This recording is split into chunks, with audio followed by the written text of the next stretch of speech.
రేవంత్ రెడ్డి గారు ముఖ్యమంత్రి అయ్యారు. మరి వారు మాకు ఉన్నటువంటి రేవంత్ అన్న కూడా యోయో ప్రేక్షకుల ద్వారా వారికి శుభాకాంక్షలు తెలియజేస్తూ మరి పాలమూరు బిడ్డ ఈరోజు ముఖ్యమంత్రి అయ్యారు. 2007లో అంటే నేను టీచర్ ఎమ్మెల్సీ ఎన్నికల్లో ఉన్నప్పుడు వారు కూడా ఎమ్మెల్సీ ఎన్నికల నుంచి వారు ఇక రాజకీయ ప్రస్థానం జరిగింది. అయితే మేము రేవంత్ అన్నను కూడా కోరుకుంటున్నది ఏంటంటే పాలమూరు జిల్లా అంటేనే లేబర్ జిల్లాగా ఉన్నటువంటి ఉమ్మడి ఆంధ్రప్రదేశ్లో తెలంగాణ వచ్చిన తర్వాత బాగుపడుతుందని చెప్పేసి మేము అనుకున్నాం. సో కేసీఆర్కు తెలంగాణ ఉద్యమ సమయంలో మేము పాలమూరు నుంచి ఎంపీగా గెలిపించాం. తెలంగాణ వచ్చిన తర్వాత మా పాలమూరుకు రావాల్సిన నీళ్ళు ఇవ్వడంలో బీఆర్ఎస్ ప్రభుత్వం పూర్తిగా వైఫల్యం చెందింది.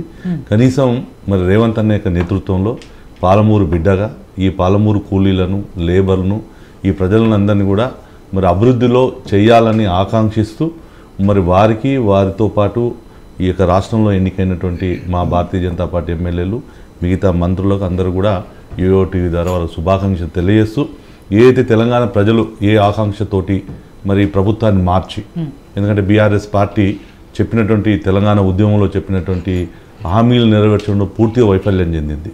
మరి తెలంగాణ ప్రజానీకం ఏదైతే కోరుకున్న ప్రజాస్వామ్యత తెలంగాణ కావాలని కోరుకున్నటువంటి ఆ తెలంగాణ ప్రభుత్వం నడపాలని చెప్పి కోరుకుంటూ మరి దానికోసం ఆ కాంగ్రెస్ పార్టీ వాళ్ళు కూడా, ఎందుకంటే మనకు తెలుసు ఇంతకుముందు చెప్పినట్టు కాంగ్రెస్ పార్టీ ఎన్నో గ్రూపులతో ఉన్నటువంటి పార్టీలో మరి అలా సక్సెస్ కావాలి, ఒక ప్రజాస్వామ్య తెలంగాణ కావాలని మేము కోరుకుంటా ఉన్నాం. అయితే ఈ యొక్క ఎన్నికల్లో ముఖ్యంగా ఇంతకుముందు కాంగ్రెస్ చెప్పినట్టుగా ఏదో తెలంగాణ ఇచ్చినందుకు ఓటు వేయలేదు. తెలంగాణ ఇచ్చినందుకు ఓటు వేయాల్సిన వాళ్ళు అయితే ఫస్టే వేసేవాళ్ళు. ఎందుకంటే తెలంగాణ ఉద్యమంలో ఒక రక్తసిక్తం చేసింది కాంగ్రెస్ పార్టీ. ఎందుకంటే 69 యొక్క ఉద్యమంలో 369 మందిని కాల్చి చంపినటువంటి పార్టీ కాంగ్రెస్ పార్టీ. 2009 డిసెంబర్ 9 ప్రకటన చేసి సోనియా గాంధీ జన్మదినం సందర్భంగా తెలంగాణ ప్రజలకు మేము ఒక గిఫ్ట్ని ఇస్తున్నామని చెప్పి మాట్లాడి డిసెంబర్ 23లో ఏదైతే వెనక్కి తీసుకున్నారో అక్కడి నుంచి ప్రారంభమైనటువంటి ఒక ఉద్యమం, అది సకల జనులతో 1200 మంది బిడ్డల యొక్క చావులతో వచ్చిన భారతీయ జనతా పార్టీ ఒక ప్రధాన ప్రతిపక్షంగా లోకసభలో మరి ఆ రోజు సుష్మా స్వరాజ్ గారి యొక్క నేతృత్వంలో వచ్చినటువంటి తెలంగాణ. ఇలా తెలంగాణలో ఒకటే కోరుకున్నారు, నియంతృత్వ పాలన పోవాలి, ఒక నియంత్రణ నుంచి మారాలి అని కోరుకొని ఆ దాంతోపాటు 6 గ్యారంటీలు ఆ రోజు కేసీఆర్ ఎట్లయితే తెలంగాణ ఉద్యమంతో పాటు మరి ఇంటికో ఉద్యోగం, మరి ఆ రోజు నీళ్లు నిధులు నియామకాలు ఇంటికో ఉద్యోగాలు అని చెప్పి మరి దళితులకు 3 ఎకరాలని డబుల్ బెడ్రూమ్ ఇళ్ళని మరి ఇలా అనేక రకాలైన హామీలు ఇస్తే ఆ రోజు ప్రజలు నమ్మి ఓటేశారు. ఈ రోజు కూడా కాంగ్రెస్ పార్టీని 6 గ్యారంటీలను చూసి ఈ పార్టీ అయినా చేస్తుందేమనేటువంటి ఒక నమ్మకంతో చేశారు. సో వాళ్ళు పదే సంవత్సరం నుంచి ప్రజల్లోకి తీసుకొని పోయారు. ఇవాళ 7 రోజులైందా 9 రోజులైందా అనేది డిస్కషన్ డిబేట్ ఈజ్ డిఫరెంట్. కానీ దాంట్లో మిగతా అంశాలు ఒక అంశం అయితే రైతుల విషయంలో అయితే ప్రభుత్వం వెంటనే స్పందించాల్సిన అవసరం ఉంది. ఎందుకంటే కేసీఆర్ ప్రభుత్వం దీంట్లో మనకు రైతు బంధు వేసే సమయంలో ఎలక్షన్ కమిషన్ ఆపింది. అప్పుడు ఏమన్నారు రేవంత్ రెడ్డి గారు, మీరు ఆగితే అంటే రైతులు నష్టపోతా ఉన్నారు, మా ప్రభుత్వం వస్తే 15,000 ఇస్తుంది, అదేవిధంగా కౌలు రైతులకు ఇస్తుంది, సో ఇప్పుడు నష్టపోతారని చెప్పేసి అన్నారు. సో మరి అన్నటువంటి ముఖ్యమంత్రి గారు ఇలా 2 గ్యారంటీల గురించి సరే వాళ్ళు చేశారు, అది ఓకే, చేయాల్సిన బాధ్యత కూడా ఇలా చట్టబద్ధత ఇస్తామని చెప్పారు వాళ్ళు 6 గ్యారంటీలు.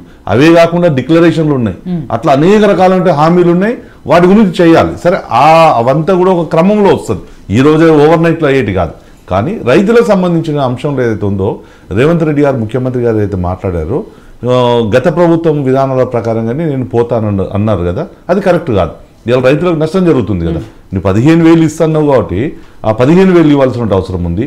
రెండోది, ఈ ప్రభుత్వం ఏదైతే గతంలో మరి ఆరోపించిండ్రో 100 ఎకరాలు 1,00,000 ఎకరాలు 1,000 ఎకరాలు ఉన్న వాళ్ళకి ఇచ్చారని, ఇప్పుడు లాస్ట్కు ఈ ముఖ్యమంత్రి సమీక్షల పేరుతోటి ఒక వైట్ పేపర్ను ప్రజల ముందుంచి మరి ఏం లేదు అని చెప్పి తప్పించుకోవడం కోసమే జరుగుతున్న సమీక్షలు లాగానే కనిపిస్తున్నాయి. ఎందుకంటే అన్ని సమీక్షలు చేస్తూ ఉన్నారు. సో మా దగ్గర ప్రభుత్వం ఏం మిగిలించలేదు, మరి ఏమి ఇవ్వలేము అని చెప్పేసి ప్రజలతో చెప్పాలనుకుంటున్నారు, కానీ ప్రజలు ఊరుకోరు. ఎందుకంటే బీఆర్ఎస్ ప్రభుత్వం చేసినట్టు అప్పుల గురించి మనం డిస్కషన్ చేశాం. ఇలా 5 కోట్ల అప్పులు చేసింది, 3.5 కోట్లు, 3,50,000 కోట్లు ఒకటి కార్పొరేషన్ నుంచి తీసుకొచ్చింది. ఎక్కడ అప్పు దొరికితే అప్పుడు అప్పు తీసుకొచ్చి రాష్ట్రాన్ని దివాలా తీసిందని మనం మాట్లాడాం. ఈ దివాలా పరిస్థితిలో కూడా మనం ఏం చెప్పారు, వీళ్ళు మేము ఇస్తున్నటువంటి అదనమైనటువంటిది 85,000 56,000 కోట్ల రూపాయలే మేము చేస్తామని చెప్పారు. ఎస్ కరెక్ట్, మీరు చెప్పిండ్రు కాబట్టి ఇవాళ చేయాల్సిన బాధ్యత ఈ ప్రభుత్వం మీద ఉంది. కానీ ఇప్పుడు చూస్తుంటే తప్పించుకునేటువంటి పరిస్థితులు కనిపిస్తున్నాయి. మరి బీఆర్ఎస్ మీద దొబ్బి వాళ్ళ వైఫల్యాల మీదనే జరిగేటువంటి పరిస్థితి ఉంది. సో దీంట్లో తెలంగాణ ప్రజలు నష్టపోయేటువంటి పరిస్థితి ఉంది మళ్ళీ. ఎందుకంటే గత ప్రభుత్వం చేసినటువంటి ఏదైతే అప్పులు ఉన్నావో సరే, వాళ్ళు చెప్తున్నటువంటి డెవలప్మెంట్లో ఎలా అప్పులు కేసీఆర్ కూడా చాలా గొప్పగా చెప్తారు. సింగపూర్ అప్పు చేసింది, అమెరికా అప్పు చేయకుండా అభివృద్ధి జరిగిందా అని చెప్పేసి అద్భుతం చెప్పాడు. ఎందుకంటే మన హుస్సేన్ సాగర్ నీళ్లను మొత్తం కొబ్బరి నీళ్ళు చేస్తున్నాడు, ఇక్కడ ఓల్డ్ సిటీని ఇస్తాంబుల్ చేస్తున్నాడు, కరీంనగర్ను డల్లాజ్ చేస్తున్నాడు. ఇలా రకరకాల అంటే వినసొంపు అయినటువంటి స్టేట్మెంట్ ఇచ్చారు. కానీ ఇలా లక్షల కోట్ల రూపాయలు తీసుకొచ్చి ఏం చేశారు? కాళేశ్వరం కడితే ఎవరికి ఉపయోగపడ్డది? వాళ్ళ యొక్క ఫామ్ హౌస్కి నీళ్ళు రావడానికి ఉపయోగపడ్డది, అంతే తప్ప ఎక్కడ కూడా లేదు కదా. ఇలా ఫామ్ హౌస్ కట్టినటువంటి ఫామ్ హౌస్ కూడా ఏదైతే బ్యారేజ్ ఉందో ఇలా కొట్టుకుపోయినట్టు పరిస్థితి. సో ప్రభుత్వాలు ఏం చేయాలి? ఎవరైనా రేవంత్ రెడ్డి గారు కూడా గతంలో మాట్లాడారు. ఆయన ప్రతిపక్షంలో ఉన్నప్పుడు చెప్పినట్టు అంశం ఏంటంటే, ఎవరు డబ్బులు ఇచ్చినా నా ప్యాకెట్లకు వెళ్ళైతే ఇవ్వను, అది ప్రజల నుంచి మేము వసూలు చేసి ఇవ్వాల్సిందే. ఎస్, ఏ ప్రభుత్వమైనా అంతే. కేసీఆర్ అయినా ఫామ్ హౌజులు అమ్మి పైసలు ఇయ్యరు, రేపు రేవంత్ రెడ్డి అయినా ఆయనకు ఉన్నటువంటి ఆస్తులు అమ్మి ప్రజలకు ఏమైతే ఇయ్యరు. ఇవాళ జూబ్లీహిల్స్లో లేకపోతే అక్కడ ఉన్నటువంటి గచ్చిబౌల్లో ఉన్నటువంటి ఎకరాల ఆస్తులు అయితే అమ్మైతే ఇయ్యరు.